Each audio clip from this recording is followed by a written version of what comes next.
I'm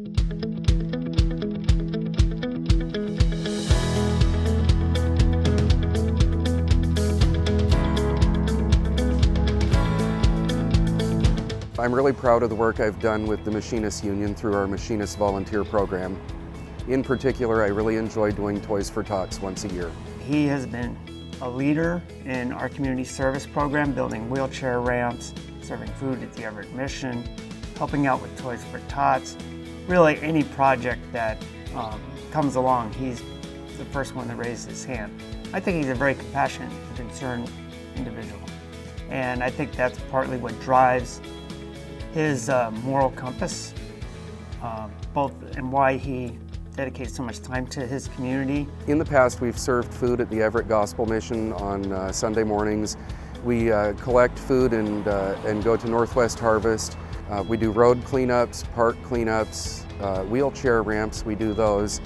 And those are always a good thing. We recently did one for a lady. Her husband was in assisted living and he couldn't come home until they had a wheelchair ramp. So we made it a priority, and the United Way helped us out by funding the project. And then we went out there and we provided the labor. We had a couple of Teamsters with us, and it was just a joint labor community thing. And we got that ramp knocked out, and now the guy got to come home. My dad was in the Marine Corps, and so was I. And I was raised with Toys for Tots my whole life, pretty much. So we always, every year, we'd go out and we'd buy a boy toy and a girl toy of different ages.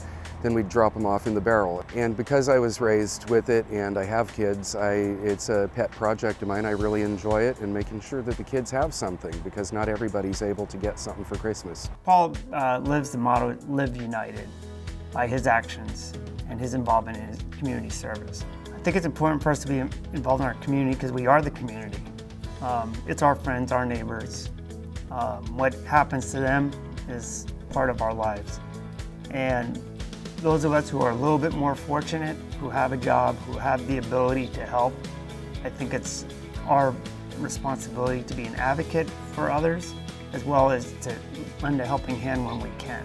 When I grew up, it was just what you did. If there was a need, you did it. I grew up a lot on military bases and things like that, where you helped everyone out and neighbors were accountable to neighbors, and if there was a need, you met it. So it was just ingrained in me. If someone asks me to help out at a volunteer event, I just do it. If I can be there, I do it, because it's the right thing to do, and that's the way I do things.